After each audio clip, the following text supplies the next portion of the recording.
Salam, əziz və hörmətli bacı və qardaşlarımız, xoş gördük sizləri. Apokaliptik zərbə yaxınlaşdıqca dünyanın yeni düzəni və cəhani ilahi hökumətin qoxusu daha da hiss olunmağa başlayır və daşlar daha çox yerinə oturmağa başlayır. Belə ki, son baş verən hadisələr ki, biz bacardıqca vaxt edib təhlil edirik, xidmətimizə sürətlə və intensiv olaraq bir-birini əvəzləyir. İdeologiya savaşı, etiqadlar və iradələr döyüşü olduğu artıq əvvəllər üstü örtülü idisə, indi düşmənlər gizlədə bilmirlər. Şeytan və Allah bayrağını əllərinə götürənlərin savaşı olduğu getdikcə daha məlum olmağa başlayır. Bütün bunların reallaşması və hadisələrin sürətinin hər keçən anda daha da artması fonunda Sepahın generallarından biri General Əsədi bir söz buyurdu dünən ki, yaxın gələcəkdə qəribə hadisələr bizi gözləyir, mühim dəyişikliklər bizi gözləyir, dəyişimə hazır olun. Və bunun da kənarında diqqət edirik, bölgədə, regionda tərpənişlərin çoxalması, suyun o qaynaması misalını vurmuşduq. Alt-üst olmalar intensivləşir, istəyir Suriya hadisələri, istəyir də sıxıldıqca siyasi kəşfiyyat iqtisadi arenada zərbələrini möhkəm yeyib və hər gün yeməkdə olan, amma şiddətli senzura etmək istəməsinə baxmayaraq, sıxıldıqca daha da vəhşiləşən Siyonist rejiminin artıq Qəzzə xalqına qarşı hərbi deyil, hərbidən də əlavə qida və su və digər elektrik sektorlarındakı namərdliyi və təzyiqi eyni ilə yara sağaldıqca daha çox qaşınar misalında göstərdiyi reaksiyalar və digər tərəfdən də Yəmənin bunlara verdiyi möhlət və möhlətin getdikcə daha da bir ya 2 gün qalıb, səhv eləmirəmsə, 1 gün olmalıdır, sona çatmaz. Bütün bunlar həqiqətən də söz verdiyimiz nokaut zərbəsinin yaxınlaşdığını zuhurun müqəddiməsi olaraq bizə göstərir. Bu döyüşün 2 tərəfi var. Müqavimət cəbhəsi və həqiqi insanlıq hakimiyyətinin zəminəsini yaratmaq üçün yola çıxanlar və mərkəzliyini iddia edən və mərkəzliyini praktiki olaraq da göstərən İslam Respublikası İran və digər qarşı tərəf. Şeytan cəbhəsi başında böyük şeytan Amerika, arxa kontrol tülkü, qoca tülkü İngilis və onların quduz iti və məhvi sürətlə yaxınlaşan Siyonist rejimi.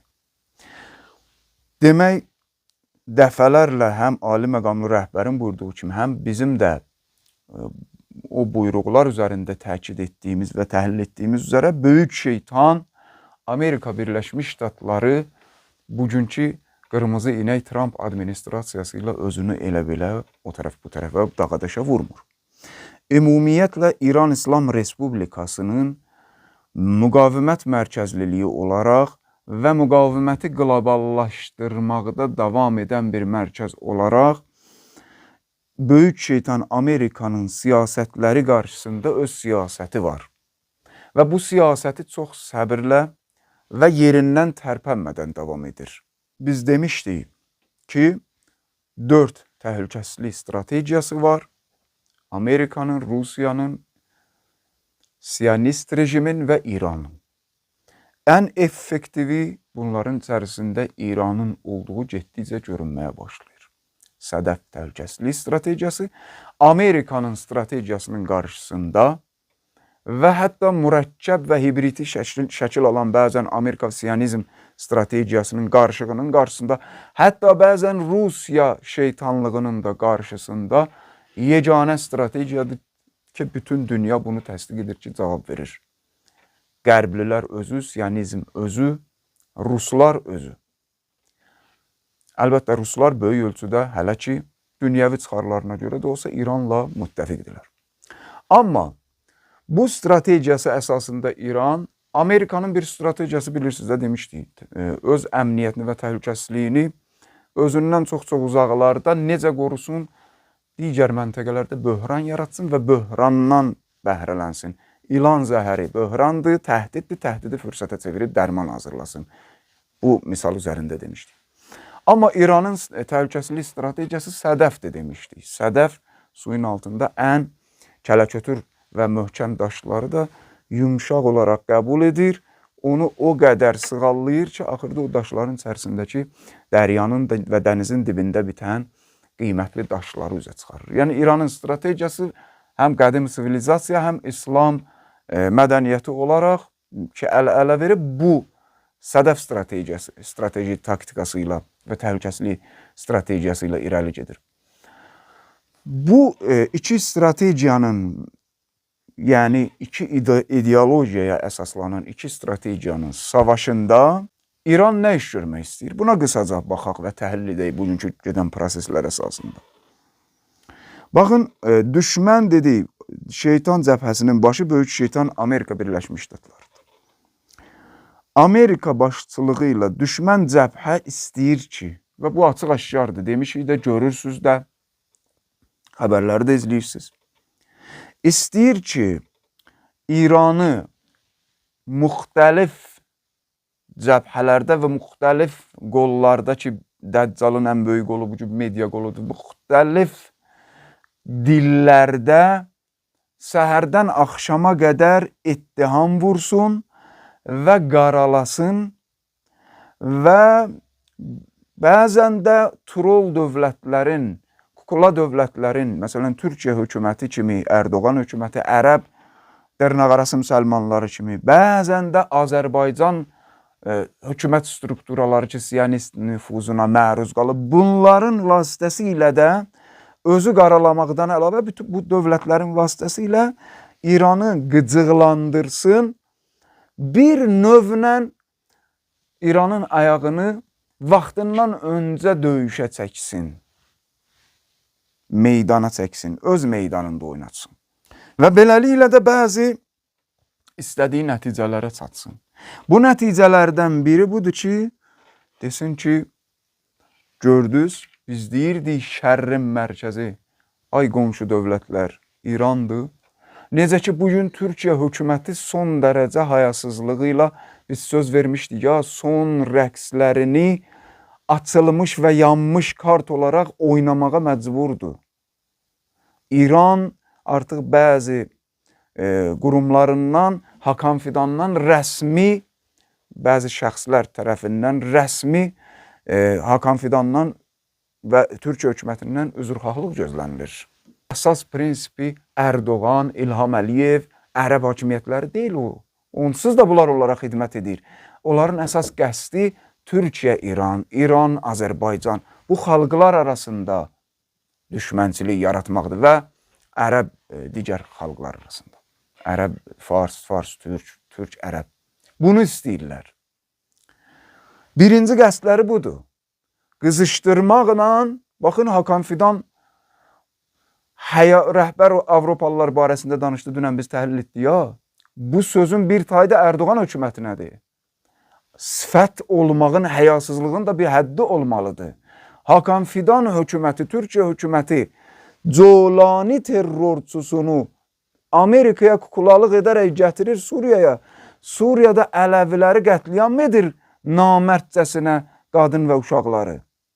Kişilərə gücü çatmır. Çünki kişilər məclisində onlar kişi deyil də. Qadın paltarı ilə qaçanlar nə kişi olacaq? Erdoğanın əskəri bundan artıq olmayacaq. Terrorçulardan ibarət olan əskərləri. Amma həmin Hakan Fidan üssüzlüyün son həddi ilə nə deyir? Deyir ki, İran gərək qonşuların daxili işinə qarışmaz. Yəni Suriyada qalxan musibətin səbəbi İrandır. Bax, belə özlərini rüsva edirlər. Birinci hədəfi budur Amerikanın. İranı qıcıqlandırmaqla özünün kukula və troll olan məntəqə, zahirdə dərnəqarası müsəlman hökumətlərinin vasitəsilə şər mərkəzi olduğunu və ittihama layiq olduğunu çatdırsın. 2.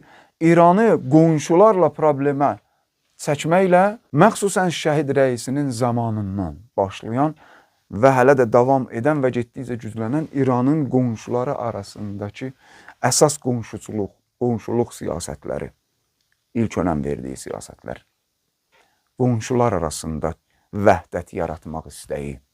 Bunu bir-birinə vurmaqla qonşular arasındakı əlaqəni İrandan kəsmək, İranı şər göstərmək istəyir axı.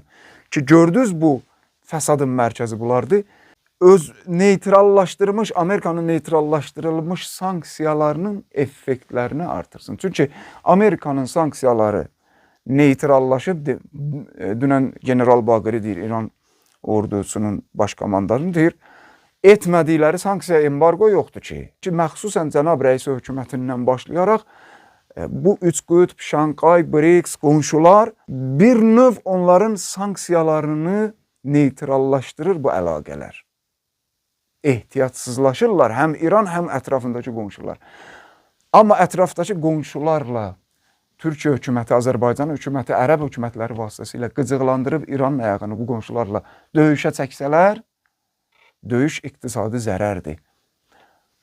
İran daxilindəki Amerikanın sanksiyaları effektini göstərəcək daha çox və İran xalqı arasında narazılıq, ictimai narazılıq və qınaq İslam Cumhuriyyəti hökumətinə qarşı yaransın. Bunu istəyirlər. Çünki döyüşə heç bir şəkildə cürətləri yoxdur. Ali məqamlı rəhbər başda olmaqla İranın ən yüksək rütbəli Sepahın, ordusunun və digər bütün yüksək rütbəli şəxsləri təkid edir, %100 deyir və biz də buna arxayınıq. Amerika Birləşmiş Ştatları başda olmaqla düşmən cəbhəsinin tamam kəmal İranla hərbi və hətta kəşfiyyat sahəsində döyüşmək qüdrətləri yoxdur və cürətləri və hünərləri yoxdur. Bu ikinci istəkləri Amerikanın İranı döyüşə çəkməklə. Üçüncü istəkləri nədir? Dedi axı, Amerikan strategiyası böhran yaratmaq, təhdid yaratmaq hansısa məntəqələrdə və onu özü üçün fürsətə çevirib ondan qan sömürmək, vampir və zombi belə deyək taktikası bir növ. Bu üçüncü istəyidir. Bu böyük böhrandan da qonşular arasındakı İranı döyüşə çəkib məşğul etmək. Əlbəttə, yenə də deyirəm, özlərinin böyük tamam əyar döyüşə girməyə İranla cürətləri yoxdur. Həm imanları yoxdur, həm cürətləri yoxdur, həm gücləri yoxdur. İstəyir quruda, istəyir dənizdə, istəyir də havada. Çünki bilir ki, biz döyüşə girsək İranla birbaşa, bütün bazalarımız vurulacaq, deyilib və vurulacaq. Qüdrəti var. Bütün dünya, Amerika, onun qulları, nökərləri, hamısı bunu təsdiq edir. Siyonist rejim yerlə yeksan olacaq. Amerikanın böhran mərkəzidir. Fars körfəzi, Babülməndəb, Qırmızı dəniz, bunlar hamısı bağlanacaq və dünya ticarətinin yarı faizini, 50%-nə yaxını yatacaq. 300 dənədən çoxu bankı bankrot olan və 30 trilyon dollardan çox borcu olan Amerika sütunlarının çatları böyüyən, Amerika və səsləri getdikcə gəlməyə başlayan Amerika buna davam edə bilməz ki. Bu baxımdan da qüdrətləri yoxdur. O ki, döyüşə çəkmək istəyirlər, ayağını büdrətmək istəyirlər, tədrici yavaşlatmaq, zəiflətmək istəyirlər. Müqavimətin mərkəzi olaraq İranı bu qonşular vasitəsilə, qonşular arasında şər göstərərək zəiflədib ortadan aparmaq. Bunu istəyirlər. Və bir digər tərəfdən də həm coğrafi İranın ayağını problemə çəksələr bölgədə, həm coğrafi, həm strateji, həm jeopolitik baxımından İran İslam Respublikası məxsusən Çin, Rusiya, İran qütbünün və bunların kənarında cəmlənən BRICS təşkilatında və Şankay təşkilatının üzvlərinin mərkəzliyidir. Bu İranın ayağı tədrici döyüşlərə çəkilsə, qonşularla problemi yaransa, mərkəzli olaraq Çin, Rusiya, İran qütbünün mərkəzi olduğuna görə mərkəz zəiflədisə, rabitə və kommunikasiya belə deyək də zəiflədisə, bu qütblərin özlərində də zəifləmə olacaq. Digər rəqiblər də zəiflədiləcək. Bax, buna görə Nizami Gəncəvi özünün şeirində gözəl buyurur. Həmə dünya tən است o İran del. Bütün dünya bədəndir, amma İran onun qəlbidir. Bunun Nizami Gəncəvi arif bir şair idi. Ya arif məslək idi, sözlərinin və kəlamlarının da dərinliyi buradan bilinir. İran qəlbidir o mənada deyil ki, indiki coğrafi İran yox, xeyr. İran qəlbdir, həm sivilizasiya mərkəzidir, həm fiziki mənada dediyimiz coğrafi, strateji mənada, həm də hədislərin mütəbər və möhkəm ayələr və hədislərin xəbər verdiyi üzərə aləmdə qurulacaq, Adəmdən ta indiyə qədər görülməmiş ilahi hökumətin zəminəsini yaradan dəstələrin mərkəzidir. Qəlb bu mənadadır. İran bütün bu Amerikanın hədəflərinin qarşısında nə eləməlidir? Dediyimiz kimi, öz strategiyasına əsasən qonşularla keçinməlidir, müdarə etməlidir, müdiriyyət etməlidir, kontrol eləməlidir münasibətləri və bununla yanaşı Amerika və İsrailə qətrə-qətrə, damcı-damcı zərbələrini artırmalıdır və bu qətrələr getdikcə böyüməlidir. Qarşı tərəf zəiflədikcə. Bu zərbələr ki, artan intervalla davam edir, hansı sahələrdədir? 1. Kəşfiyyat sahəsində, məxsusən də Tufanul Əqsa danışacaq, söz vermişik detalları ilə ki, nə böyük zərbə vurdu Həmas. Özləri də etiraf etdi və ondan sonra davam edən proseslərdə məxsusən Hizbullah, bəzən Yəmən və bir tərəfdən də Sepahın və ona bağlı qüvvələrin istəyir xaker, istəyir də belə kəşfiyyat zərbələri artan intervalla davam edir. Bu fiyaskodan qaçmaq istəyən siyonist rejim, biz bağlanan kanalımızda buna bir dəfə işarə vermişdik. Elə belə gəlib demir, Azərbaycan əsilli yahudilər zərbə vurdu, güya Azərbaycandan və yaxud da digər yerlərə atmaq istəyir bəhsi. İsrail istəmir dünya dərk eləsin ki, İran və onun qolları bunların ən böyük qüdrət və öyündüyü qüdrətini sındırıb. Dünya amma yavaş-yavaş dərk eləyir ki, siyonist rejim o deyil. Danışacaq bunu.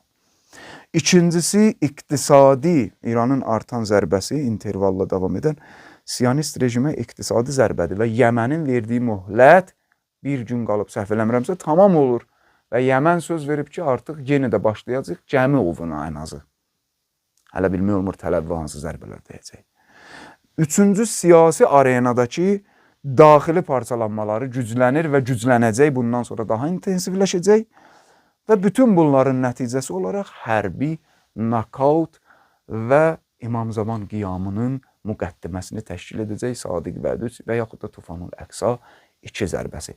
Bax, budur biz qeyd etdik əvvəldəki apokaliptik və ya axirüzzaman zərbəsi yaxındadır. Həqiqətən qəribə və müjdəli xəbərlər yaxındadır. Nə qədər ortada acı hadisələr baş versə də və verəcəksə də. Sülh yaxındır, sizləri sülhün sahibinə əmanət edirik.